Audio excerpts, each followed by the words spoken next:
কে ভেবেছিল একটু আগে যে ছিল সে স্বাভাবিক হয়ে ঘুরছিল, হঠাৎ তার এইভাবে হার্ট অ্যাটাক চলে আসে।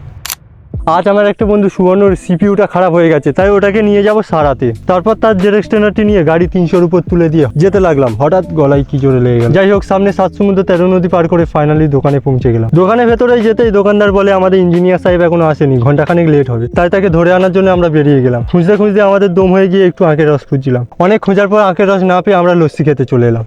এখানে এসে কাকু বলে, দেখো বাবু, লস্যি খেতে গেলে একটু দেরি করতে হবে। সালা যেখানে যাই ওয়েটিং লিস্টে ফেলে দেয়। আজকে দিনটাই খারাপ। শেষমেশ 1 ডজন কাঁঠালি কলা নিয়ে স্টেশনের দিকে সোজা চলে গেলাম।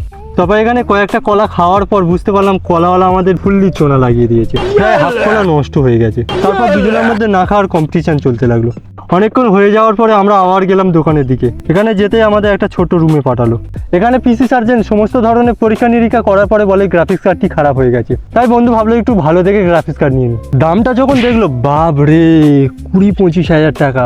বন্ধুর তখন হার্ট অ্যাটাক চলে আসার মতো অবস্থা হয়ে গেল। যাই হোক, দোকানদার বলে 3-4 দিন আসতে টাইম লাগবে, তাই আমরা ওটাকে নিয়ে আবার চলে এলাম। আর তোমাদের জন্য একটা চ্যালেঞ্জ রইলো, চোখ বন্ধ করে লাইক সাবস্ক্রাইব করতে হবে, পারলে করে দেখাও। 95% লোক পারবে না এটা।